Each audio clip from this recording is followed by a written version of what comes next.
y hemos iniciado una nueva serie titulada Conociendo a los que les interese apuntarla, el fin de los tiempos. Conociendo el fin de los tiempos.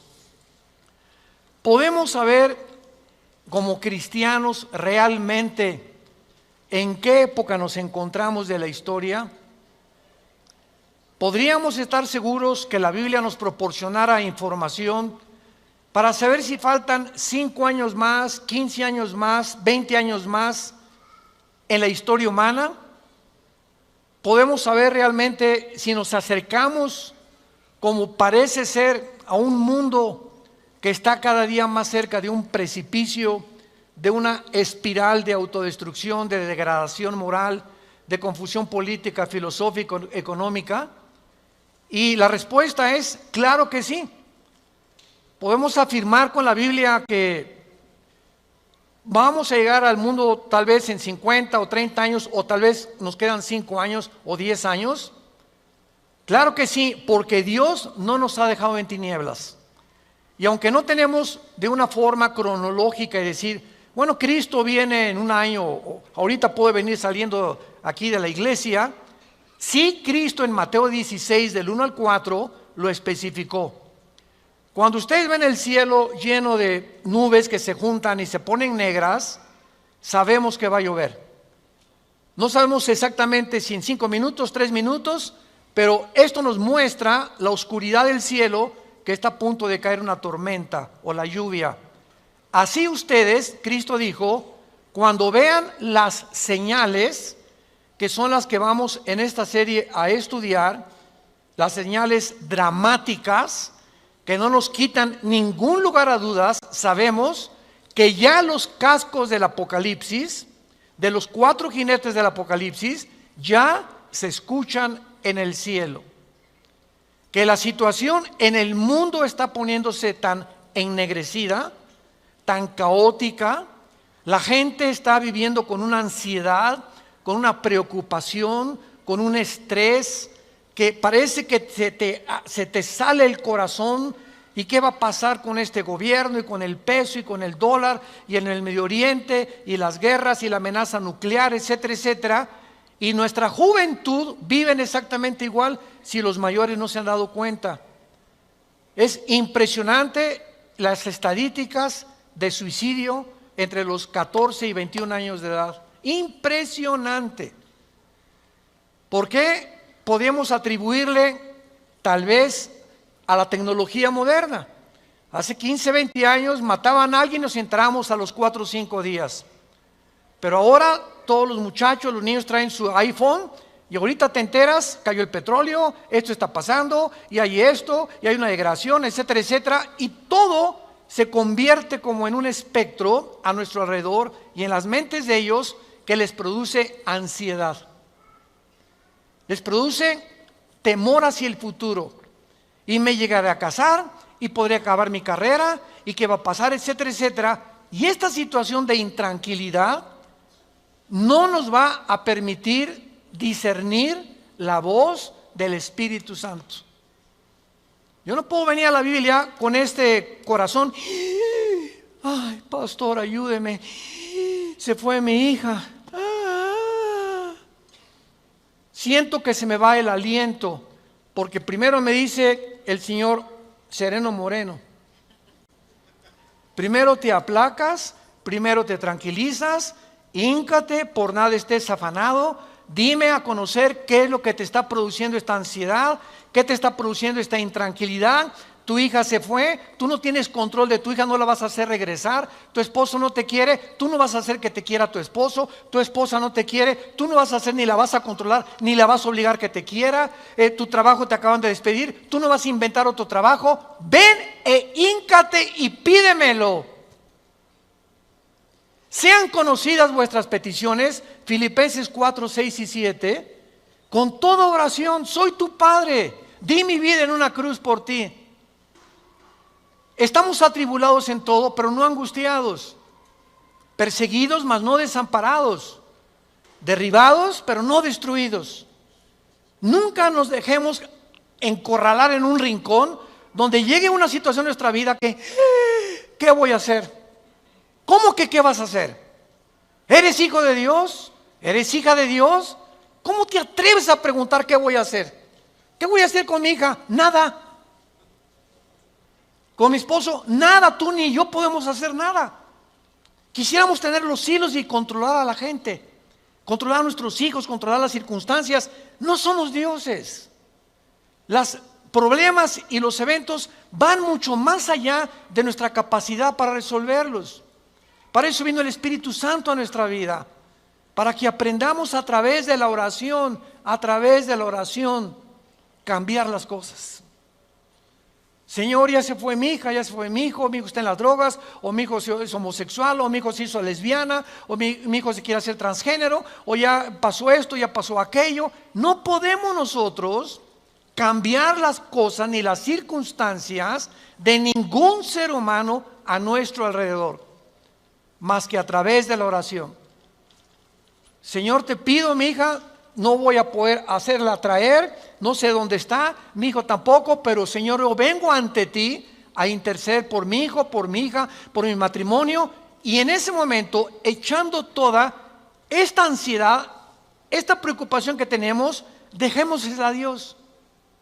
Esa es la fe. ¿Qué es la fe? Confiar que lo que Dios dice es verdad. Señor, te lo dejo en tu cruz, pero yo quiero estar en paz. Porque si mantengo esta situación y esta actitud, cuando llegue mi hija, a mí me van a mandar al psiquiátrico. Y tú eres la que te vas a acabar enfermando porque no quisiste dejarle tu situación a Dios. Hay una escritora que se las recomiendo, que es neuróloga cristiana de Inglaterra, que se llama Carolina Leaf. Busquen sus libros, L-E-A-F, Leaf, como si fuera hoja. Esta mujer ha hecho los descubrimientos más asombrosos del cerebro y de las neuronas y de los millones de células que tenemos en el cerebro. Y ella dice que cuando una persona está en un estado de ansiedad y de estrés, y esto se los comparto porque ayer llegó una señora de un país sudamericano y me dijo, pastor, quiero decirle que tengo un programa de radio en tal parte de Sudamérica y que estaba yo narrando una historia cuando de repente se me fue la memoria. Estaba narrando en la radiodifusora una historia y de repente no sé por qué se me bloqueó el cerebro y me dio un tipo de amnesia cerebral que me duró casi 2 días. Lo primero que le dije fue lo siguiente: eres una mujer demasiado estresada. Y se levantó así los ojos y su esposo le dijo, ya ves, te lo habíamos dicho. Y ella me dijo, tengo más de 1 año sin vacaciones, soy una persona que ni siquiera tomo días de descanso y estoy siempre pensando, y además le digo, ¿no hace ejercicio? Me dice, sí, salgo con mi perro, con mi esposo, pero como su esposo, ¿verdad?, no le ayuda mucho, le dije, por favor vete tú sola con el puro perro, porque se va a complicar la situación. Pero es increíble lo que el estado de tensión continua nos lleva a un estado en el que puede afectar nuestra manera de pensar.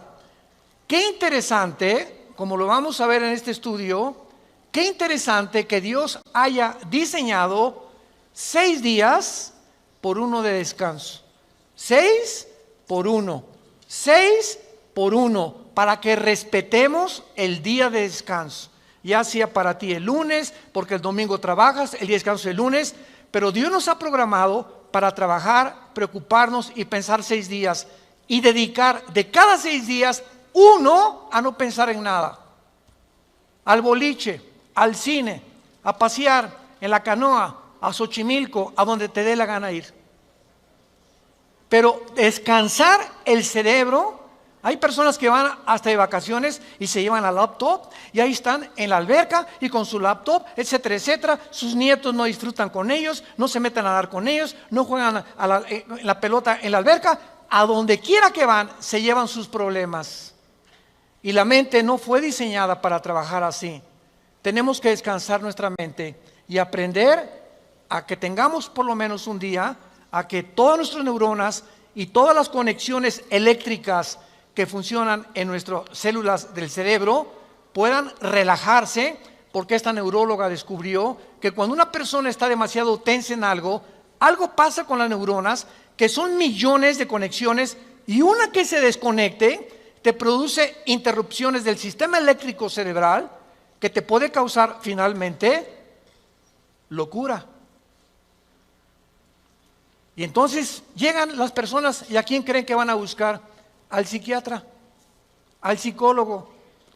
Y entonces te dice el psicólogo, bueno, ¿qué es lo que le pasa a usted? Pues mire, en la mañana ladro como perro. En la tarde con mis amigos soy una persona, en mi familia soy una persona, en la iglesia pongo cara de San Francisco de Asís. Y entonces, dentro de la clasificación que existe en el Manual de la Psicología y la Psiquiatría de la Asociación de Los Ángeles, California, que es el manual que rige casi todo Estados Unidos, te clasifican como múltiples desórdenes de la personalidad. Múltiples desórdenes de la personalidad. O sea, eres una persona o paranoica o neurótica o esquizofrénica. Esquizos, frenos en el griego, mente doble o mente dividida. Tienes una cara con tus amigos, tienes otra cara con tu familia, tienes otra cara en la iglesia. Y venimos a la iglesia y esto se llama en la Biblia una desintegración de la personalidad por la falsedad con la que tú vives. Qué profunda es la Biblia. Qué increíble que el Espíritu Santo nos pueda mostrar que cuando estamos tratando de vivir dos o tres actores, porque la palabra hipócrita viene del griego el que actúa. El que no es lo que es un actor se pone una máscara o se maquilla y sale y representa un papel que él no es, porque es el script que tiene que representar. De ahí viene la palabra actor. Pero hay personas que se hacen un script y con sus amigos son macho, camacho, y las mujeres, esto y el otro, y en su casa tienen otra cara, en la iglesia tienen otra cara, y con sus hijos tienen otra cara. Y comienzas a desintegrarte, escúchame muy bien, te comienzas a desintegrar sin que te des cuenta interiormente. Y cuando tú mantienes esta personalidad que está completamente desequilibrada, comienzas a manifestar problemas mentales. Esquizofrenia, sociopatía, psicosis, paranoia, etcétera, etcétera. Y los psicólogos y los psiquiatras te diagnostican y te dicen, pues si usted tiene esto, por esto y por esto y por esto, y tú le preguntas, bueno, ¿y qué? ¿Con qué se compone mi cerebro? ¿Cómo puedo cambiar mi conducta? Ellos no tienen nada más que chochos. Te manejan con puros químicos. ¿Por qué la ciencia está limitada? Son problemas que van más allá de nuestra solución. El 98% de los hospitales psiquiátricos en el mundo están los pacientes manejados químicamente. Valium, Prozac, Equaniles, pastillas tranquilizantes, porque no hay otra manera de poder controlarlos más que químicamente en su organismo, y pasan de un lugar a otro lugar peor, se vuelven ahora drogadictos para acabarla de amolar. Cuando te comienzan a recetar 1 miligramo de Valium o 2 de Valium en la mañana, sí hermano, pero están controladas por mi doctor. Espérame tantito, no es tal cosa como que están controladas. No es verdad, no es verdad, no es verdad. Tú mantienes las pastillas tranquilizantes durante 4 o 5 meses y eres una persona drogadicta, porque tú estás funcionando a través de químicos que están alterando tu forma de pensar. Y cuando tú dejas de tomar eso, ya no eres la misma. Y entonces te haces esclava y te haces adicta o adicto a las pastillas tranquilizantes. Y Dios no nos creó para vivir de esa manera, esclavos de las drogas.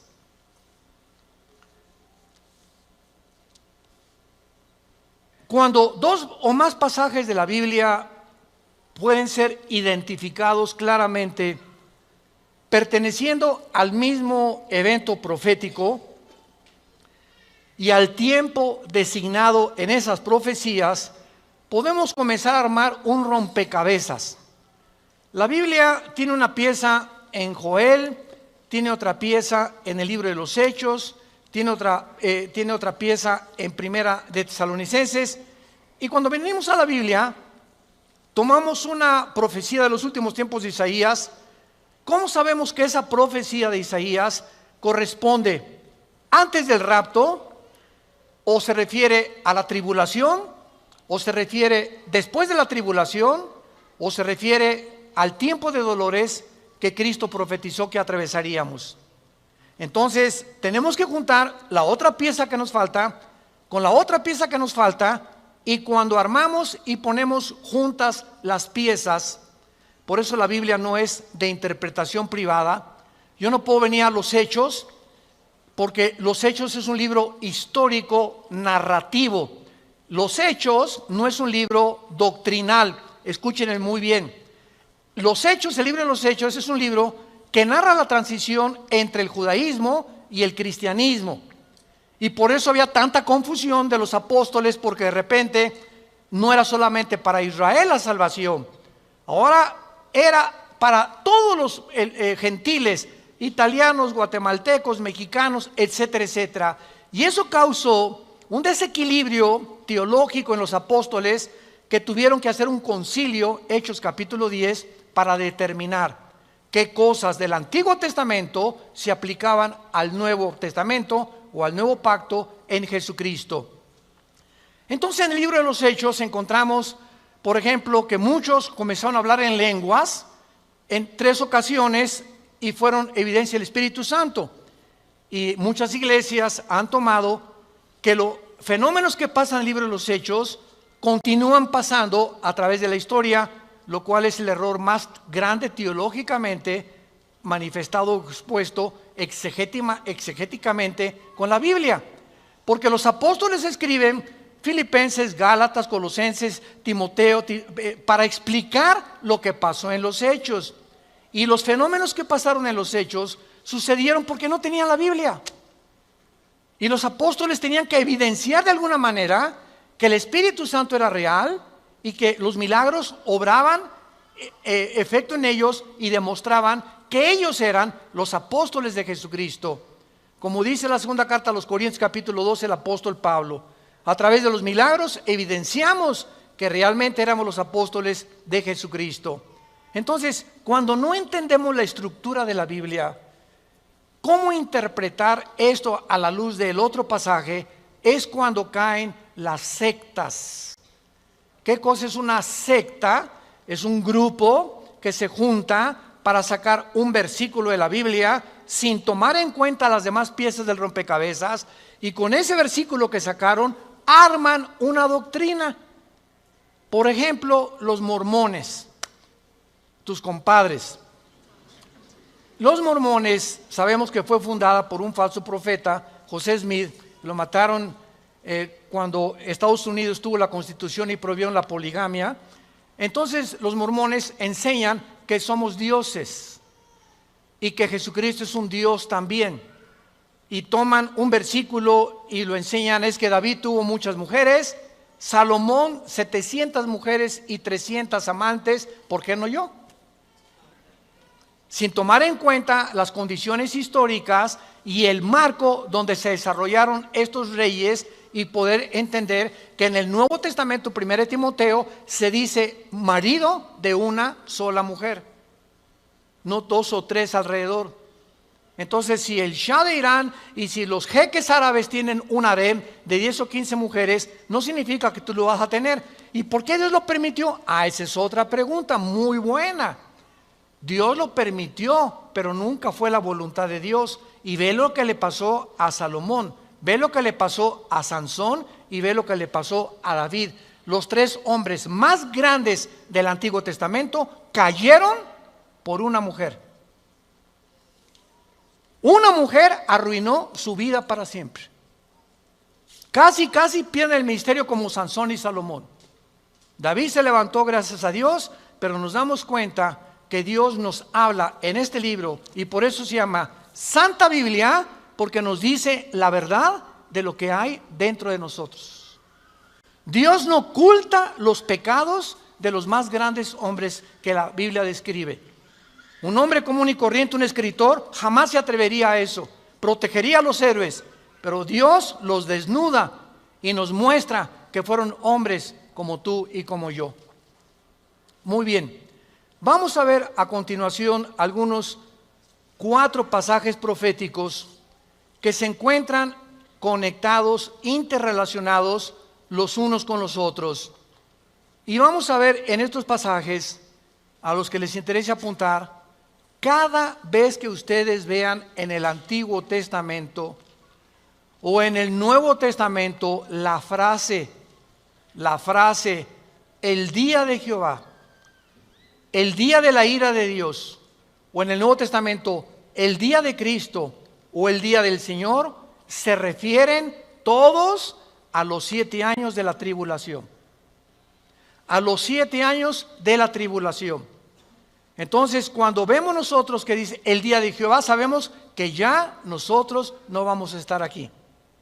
Porque se refiere a un periodo que viene en el futuro de 7 años para Israel, donde Dios los va a purificar y se vienen sobre el mundo las calamidades más catastróficas que jamás la historia ha podido concebir.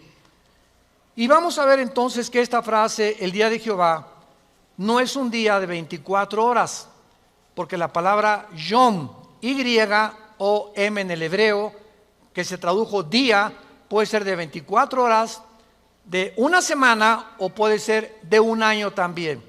Entonces, el día de Jehová menciona 7 años.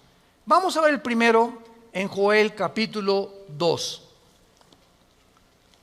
Joel capítulo 2, versículo 30 y 31. ¿Se acuerdan ustedes hace algunos meses de las lunas de sangre? ¿Y se acuerdan ustedes el alboroto que se formó alrededor? Que ya estábamos en la tribulación, que ya venía el Señor, que eran señales cósmicas de que Cristo estaba a la puerta, bla, bla, bla, bla, bla. Inclusive falsos profetas inundaron las redes sociales, en el internet, en YouTube, en Twitter, emitiendo, comunicando mensajes falsos, etcétera, etcétera. El mundo estaba alarmado. Recuerdo que nos hablaron a nosotros, allá estábamos en Dallas, Texas, a una sesión especial como de 15 pastores para que pudiéramos dar nuestra opinión y contradecir todo lo que estaban diciendo, inclusive muchos líderes cristianos. Y vamos a ver ahorita en dónde fue el error tan grande que estas personas cometieron cuando las 4 lunas de sangre que se formaron hace algunos años, creyeron ellos que eran las señales de la Biblia y se equivocaron en lo siguiente. Solamente hay 3 pasajes en la Biblia donde se mencionan las lunas de sangre, las que van a marcar el día del Señor.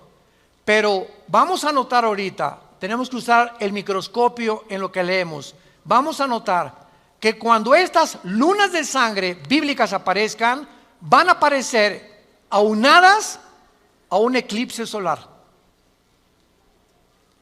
Y las que aparecieron actualmente fueron eclipses lunares y no eran las que menciona la Biblia, porque solo 3 veces se menciona una unión entre el sol oscurecido y las lunas de sangre.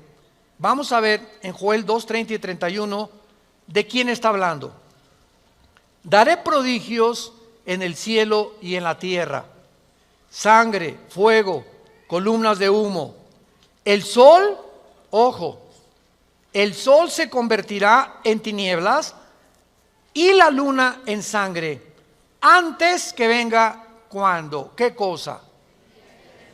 El día grande y espantoso de Jehová. Aquí estamos colocando el fenómeno del sol oscurecido y las lunas de sangre antes de los días de la tribulación.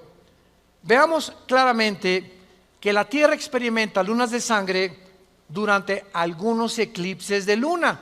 Ha habido muchas lunas de sangre en la historia y muchos creen que esta profecía se refiere a un eclipse lunar de sangre. Sin embargo, los astrónomos que nos acompañan lo pueden testificar. El sol tiene que estar brillando sobre la tierra, con la tierra entre el sol y la luna para un eclipse lunar. Ahí es cuando se produce el eclipse lunar. Hace algún tiempo se estuvo manejando en las redes sociales que la tierra era plana. Ni levante la mano porque te vas a quemar. Y muchachos en las universidades, no es que está demostrado por la NASA. Bueno, es impresionante las mentiras, la deformación de las cosas que hacen muchas veces para atraer la atención sobre esas redes sociales y mantenerte en estado de ansiedad y estar viendo ahí con el propósito de tener más seguidores. Y esto, si acaba de que la tierra es plana, simplemente dile a la persona de cuál fumó, para que en un solo eclipse de la luna se ve claramente que la tierra es redonda. Ya sin más investigaciones, que no necesitan ni a NASA, ni a Einstein, ni a Stephen Hawking, en un solo eclipse podemos darnos cuenta la redondez de la tierra. Se ve claramente la redondez de la tierra, por el amor de Dios, virgen de todos los remedios. El sol no puede convertirse en tinieblas en el tiempo de un eclipse lunar normal, por lo que la profecía bíblica a lo que está apuntando es algo mucho más espectacular que un mero eclipse lunar normal. ¿A qué se refiere? A cuando el sol se oscurezca, la luna se convertirá en sangre simultáneamente junto con el sol. Y ahí es cuando podamos darnos cuenta que es exactamente lo que Leila profetizó hace más de 2000 años. Veamos esta profecía cuando el Espíritu Santo cae en Pentecostés y Pedro se levanta. Vamos a Hechos capítulo 2. Pedro se levanta porque comenzaron todos los visitantes que estaban en Jerusalén oyendo el mensaje en diferentes lenguajes. Los oían hablar en su propia lengua. Partos, medos, o sea, de Irán, de Irak, elamitas, los de la Capadocia, en el Ponto, en Asia, versículo 2, versículo 9, versículo 10, de Frigia, Pánfila, en Egipto, del África, los oían hablar. Cuando Pedro estaba comunicando que Cristo moría en la cruz, comenzaba el Espíritu Santo a cada persona que venía de diferentes partes de la tierra, porque se conjugaron en la fiesta de Jerusalén, el mensaje en su propio idioma. Esas fueron las verdaderas lenguas que se hablaron. Y es interesante porque la palabra lenguas en la Biblia apunta a la palabra griega glosa, glosa con G de gárgara, que significa lenguaje conocido.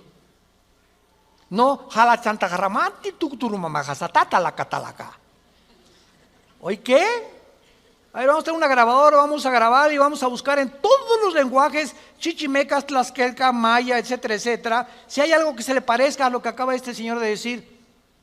Y nos damos cuenta que estos experimentos ya se han cansado de hacerlos. Y además que la Biblia nos dice que cuando alguien hable en estas lenguas, y sobre todo públicamente, nunca lo haga si no hay intérprete. Y si no hay intérprete, que se calle. 1 Corintios capítulo 14. ¿Y por qué debes de callarte? Porque si entra una persona que no es cristiana, ¿sabes qué va a creer? Que estás loco. Y sí que va a ser un conjunto. Esta iglesia no es una iglesia, es un hospital para locos. Y todos por acá y por allá, y saca la bazuca, Señor, y lenguas militares. Imagínense nada más. Y la Biblia lo prohíbe en 1 Corintios 14. Si no hay intérprete, que te calles. Y si alguno habla en lengua, sea por turno, uno y que le interprete, o dos, y no todos al mismo tiempo. Pero parece que la Biblia no existe y nos las brincamos y entró una confusión. De eso se trató ayer el congreso que hicimos de pastores. De invitar vamos a hacerlo cada año, y comenzar a regresar a los fundamentos de la palabra de Dios. Porque la sana doctrina está siendo completamente infectada con tantas doctrinas que no están en la Biblia. En Hechos 2, capítulo 2, versículo 16 en adelante, aquí nace la iglesia. Y noten ustedes que el apóstol Pedro, lo primero que cita es la profecía que acabamos de leer de Joel. Mas esto es lo dicho por el profeta Joel. Pero vamos a encontrar algo muy interesante aquí. En los postreros días, dice Dios, la primera pregunta, ¿por qué el apóstol Pedro está relacionando el inicio de la iglesia con los últimos días? O sea, realmente los últimos días comenzaron cuando nació la iglesia. Antes de seguir leyendo la profecía, bueno, vamos a leerla y vamos a aclarar por qué realmente nos encontramos desde Cristo a nuestros días, en estos 2000 años que han pasado, en el calendario cronológico de Dios. La Biblia enseña, 1 de Pedro 1, 19 y 20, 1 de Juan 2, 18, lo vamos a ver, que nos encontramos en los últimos días, en los últimos 2000 años de la historia de Dios.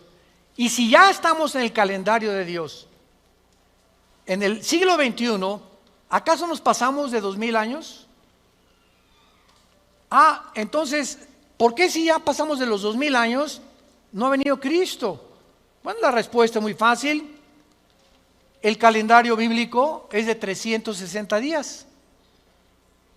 El Papa Gregorio, a principios del siglo III o IV, cambió el calendario lunar de los judíos al calendario solar.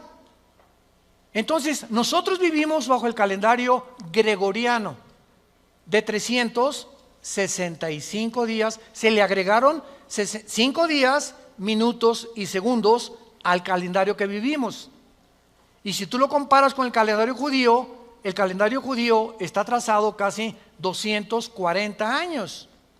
Porque cuando vinieron los romanos y destruyeron Jerusalén en el año 70 después de Cristo, se perdieron todos los papiros, todos los rollos, y cuando volvieron a hacer la reunión o a juntar toda la información que encontraron destrozada los judíos y los rabinos, hicieron el Talmud y el Mishnah, que son libros que no corresponden a la Torá, que es la ley, los 5 libros del Antiguo Testamento, sino que comenzaron a interpretar los rabinos la Torá y el Talmud y el Mishnah. Son interpretaciones de ellos de la Torá o de la ley judía. Entonces, si nosotros entendemos toda esta situación, vamos a aproximarnos con este estudio, con esta serie, que va a tomar unas 4 o 5 conferencias, y consíganlas porque van a estar aquí a la disposición, y vamos a poder tener una claridad mucho más amplia del tiempo en que estamos viviendo. Pero ya ven, requiere de investigación, de una exégesis clara de las Sagradas Escrituras, tanto del Antiguo como del Nuevo Testamento. Continuemos con la profecía que cita Pedro de Joel. Esto es lo dicho por el profeta Joel: en los postreros días, en los últimos días, derramaré de mi espíritu sobre toda carne. En otras palabras, en el Antiguo Testamento, el Espíritu Santo venía nada más sobre los judíos. Y el Espíritu Santo venía sobre Sansón. Qué lástima que pongan a Sansón como Rambo, porque si lo ponen como Rambo, pues están atribuyendo que su fuerza era de sus músculos, y tal vez le hicieron el palillo de dientes a Sansón. O sea, la fuerza de Sansón no era muscular, sino que dice el libro de los Jueces, capítulo 6 en adelante, que el Espíritu Santo entraba en Sansón, y cuando el Espíritu Santo entraba en Sansón, Sansón le abría la mandíbula a los leones. Cargó una puerta casi de 250 kilos. Con una quijada de buey mató a cientos de filisteos. Y cuando el Espíritu Santo se iba de Sansón, Sansón no era como tú y como yo. David escribe en el Salmo 22, el Espíritu Santo viene sobre David. Dios mío, ¿por qué me has desamparado? Echaron suerte sobre mis ropas, mi corazón fue como la cera, como los toros de Basán me ven. Y comienza a describir David, hace 1000 años, señores, lo que le pasó a Cristo en la cruz, 1000 años después. Y cuando el Espíritu Santo se salía de David, David no podía escribir inspirado, porque era el Espíritu Santo guiando su mano, profetizando y citando la profecía cientos de siglos después. Entonces, en Pentecostés, el Espíritu Santo llega sobre los apóstoles, y desde hace 2000 años a nuestros días, la persona que recibe a Jesucristo, recibe al Espíritu Santo, es sellada con el Espíritu Santo, es bautizada en el momento de la conversión con el Espíritu Santo. El bautismo del Espíritu Santo no es después de la conversión, es en el momento de la conversión, y de ahí en adelante nunca nos vuelve a abandonar. Somos sellados, Efesios 1, 13 y 14, hasta la resurrección. Cuando resucitemos, el Espíritu Santo ya no lo necesitamos. Se va de nosotros porque seremos como Jesús. 1 Juan 3, del 2 al 3. Entonces, ahora el Espíritu Santo está dentro de nosotros y ya no entra ni sale. Ahí está dentro de nosotros hasta que muramos. Esto es lo que significa: derramaré mi espíritu sobre mexicanos, guatemaltecos, chinos, ya no solamente Israel. Dios le puso pausa a Israel, introdujo la iglesia en estos 2000 años, nos vamos en el rapto con Cristo y Dios seguirá con Israel lo que le falta estar con Israel en los tiempos de la tribulación, para regresar con nosotros en la segunda venida y establecer su reino milenial. Derramaré mi espíritu sobre toda carne, vuestros hijos y vuestras hijas profetizarán, vuestros jóvenes verán visiones y vuestros ancianos soñarán sueños. Vean que esto no lo mencionó Joel, pero vamos a ver lo que mencionó Joel, porque esta profecía se divide en dos partes: el comienzo de la iglesia y el final de la iglesia. Muy bien, ¿qué significa que las mujeres van a profetizar?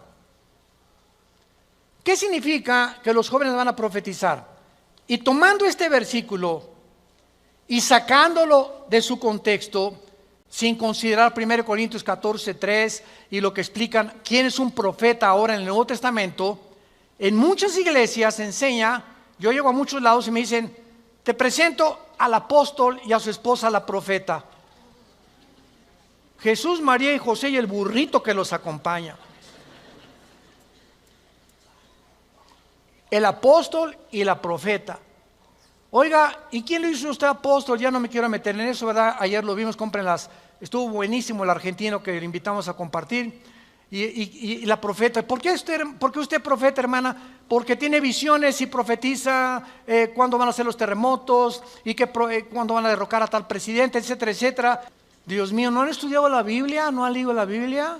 ¿De dónde sacaron eso? Hechos 2, hermano. Ahí dice que hermana, ¿sabe lo que significa profetizar en el Nuevo Testamento? Significa hablar la palabra de Dios.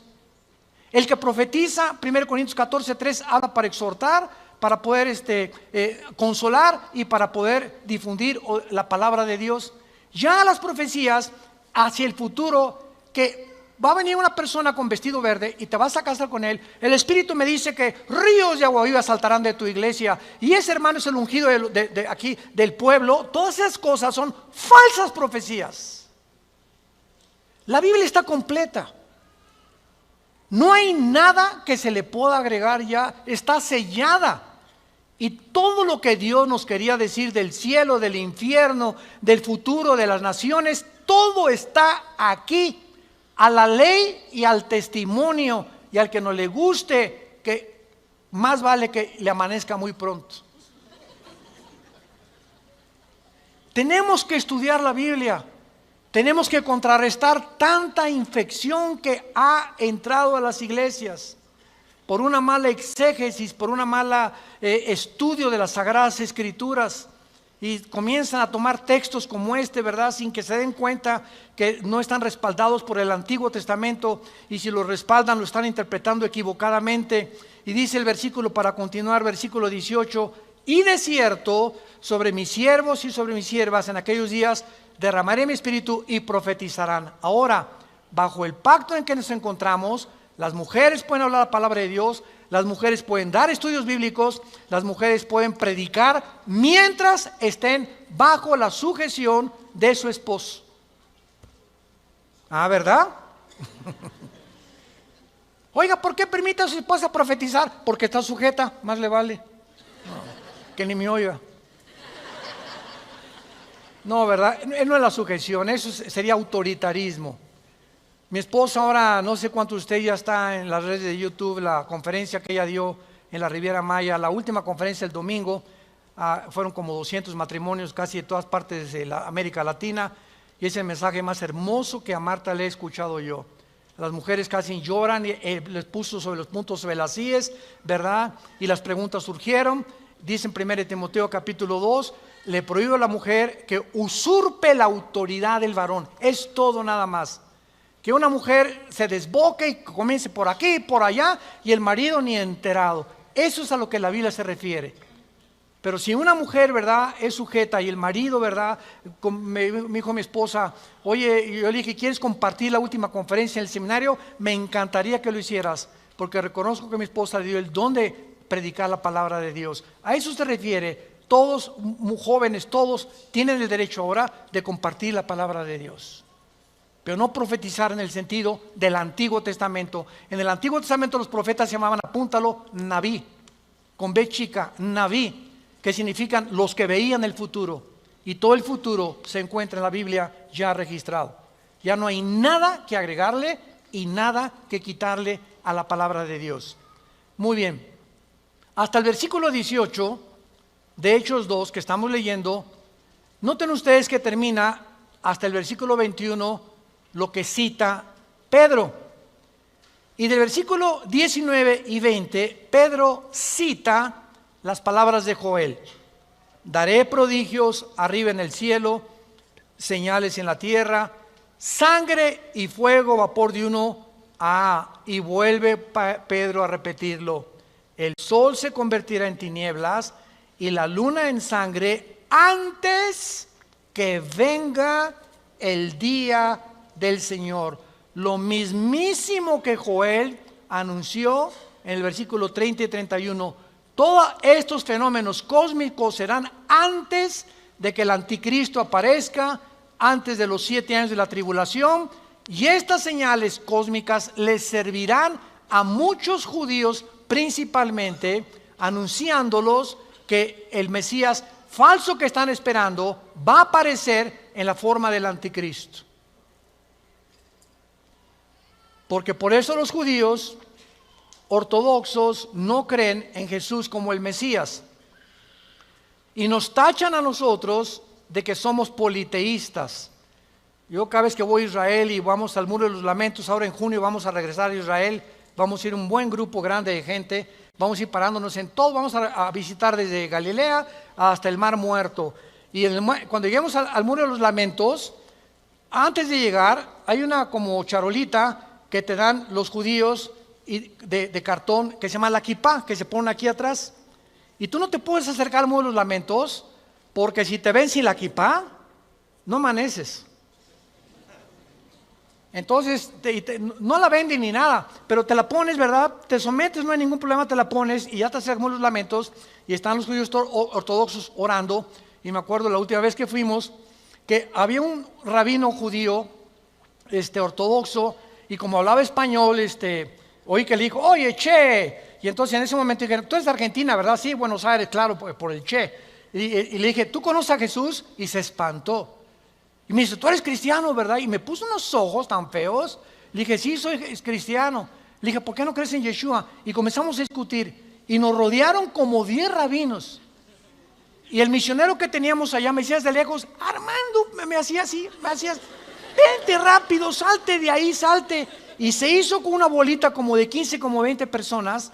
y yo testificándoles con el Salmo 22 y con Isaías 53 que Jesús era el Mesías, porque es la forma a los judíos de mostrarles con la Torá de que realmente Jesús es el Mesías. No quiero hacer el cuento largo para no salirme de este tópico, pero a los 4 o 5 meses supe por este rabino que se convirtió y regresó a la Argentina como misionero. Lo que hizo la palabra de Dios. Le pregunté a nuestro misionero que teníamos allá, oye, ¿por qué me decías así? Y me dice, porque mira, no sé por qué, pero te salvas que te mataran. Porque no soportan, cuando estábamos en la tumba de David, me acuerdo, estábamos como 4 o 5 hermanos, nos agarramos a orar, y que se mete un judío ortodoxo con un talid, y comenzó a hacernos a todos así, de periodicazos, como si, y aquí no, y por aquí, por allá. Yo lo agarré de aquí y le dije, ¿tú nos puedes insultar? Y me dijo, ¿tú eres pastor? Le dije, sí, pero también soy carnal.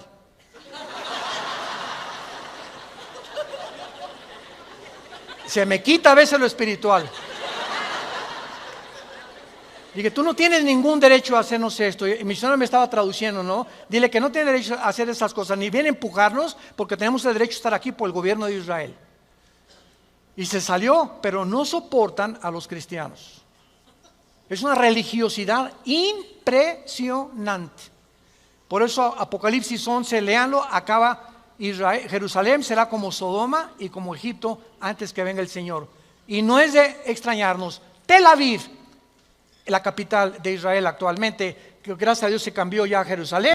Tel Aviv es el centro de los gays en el mundo. Se cambió de Madrid a Tel Aviv, es el centro internacional del movimiento gay en el mundo. Estos son los tiempos en que estamos viviendo. Entonces, Pedro recuerda a Joel y cita la luna de sangre y el sol en tinieblas. Ahora, veamos nosotros por qué Pedro, para terminar esto y no dejarlo inconcluso, citó que nos encontrábamos en los últimos días desde el inicio de la iglesia. Vayamos a Primera de Pedro, capítulo 1, y veamos que el apóstol Pedro lo vuelve a repetir en la primera carta que escribió a la iglesia. Primera de Pedro 1, 19 y 20. Sino con la sangre preciosa de Cristo, como de un cordero sin mancha y sin contaminación, ya destinado desde la fundación del mundo, pero manifestado. ¿Cuándo se manifestó Cristo? En los postreros tiempos, por amor a vosotros. Pedro dice, desde que Cristo aparece en el mundo, se comienza a contar en la cronología que Dios estipuló, que Dios decretó para el tiempo de los seres humanos, se consideran los últimos tiempos. Después de la iglesia ya no sigue nada más que el juicio de Dios. Somos la última generación y nos encontramos mucho más cerca de lo que se puedan ustedes imaginar, como lo vamos a demostrar con la Biblia. Y finalmente veamos en Primera de Juan, síguele dando vueltas allá a Primera de Pedro, y en Primera de Juan capítulo 2, versículo 18, el apóstol Juan coincide y está de acuerdo con el apóstol Pedro. Primera de Juan 2:18. Y dice así: hijitos, ya es, no oigo, el último tiempo, y según ustedes oyeron que el anticristo viene, así ahora han surgido muchos anticristos. Por esto conocemos que es el último tiempo. El apóstol Juan consideraba que desde que él estaba ya escribiendo esta carta a la iglesia, ya nos encontrábamos en el último tiempo. ¿El último tiempo de qué? Sígame con cuidado. En la Biblia hay dos frases: los últimos tiempos de Israel y el último tiempo o los últimos días de la iglesia. Entonces, cuando distinguimos estas dos frases, no las confundimos y nos damos cuenta que los últimos tiempos de Israel, ¿cuándo serán? en la tribulación. Es la última etapa que Dios tiene para tratar con ellos. Pero el último tiempo para nosotros se cumple en el rapto. Cuando desaparezcamos millones de personas del mundo, se acabó el tiempo para la iglesia. Y los que se conviertan en la tribulación formarán parte de otro evangelio, el evangelio eterno, y ellos son los que cuando Cristo venga resucitarán para entrar junto con nosotros al reino milenial de Jesucristo. Ahora, aquí es muy importante lo siguiente. Vayamos a Apocalipsis capítulo 6, finalmente, para ver que son los 3 pasajes en la Biblia que mencionan lo que estamos mencionando. Apocalipsis 6, 12 al 17. El cuarto y el quinto sello de Dios. Cuando abrió el 6º sello, hubo un gran terremoto. El sol, por favor, mucha atención, el sol se puso negro como tela de silicio y la luna se volvió como sangre. ¿Cómo sabemos que este versículo a qué tiempo se refiere si lo juntamos con Hechos y lo juntamos con Joel? ¿Verdad? ¿Me van siguiendo? Cuando unimos estos piezas del rompecabezas, nos damos cuenta que al coincidir los 3 pasajes en el día del Señor corresponden a eso y no antes ni después tampoco, y que se va a cumplir antes del día del Señor. Dice la Biblia a continuación: las estrellas caerán del cielo sobre la tierra. Sabemos que no se refiere a las estrellas, a los meteoros de materia, porque las estrellas en la Biblia en más de 10 veces tienen relación con los ángeles caídos. Vendrá una invasión, como lo vamos a ver en Apocalipsis 9, de demonios sobre la tierra en ese tiempo, y como la higuera deja caer sus higos, es sacudida, el cielo se desvanecerá como un pergamino que se enrolla, y todo monte y toda isla se removerá de su lugar, y los reyes de la tierra, y vean todas las clases sociales, los grandes, los ricos, capitanes, poderosos, siervos, libres, se escondieron en sus cuevas entre las peñas de los montes y decían a los montes y a las peñas: caigan sobre nosotros, escóndanos del rostro de aquel que está sentado sobre el trono y de la ira del Cordero, porque el gran día de su ira ha llegado, y quién podrá sostenerse en pie. ¿Cómo sabemos a dónde pertenece este pasaje? Porque está hablando del día del Señor, que es el día de la ira de Dios, donde nosotros ya no vamos a estar aquí. Y esta es la tercera y última vez en la Biblia que se menciona la luna de sangre relacionada con el eclipse solar,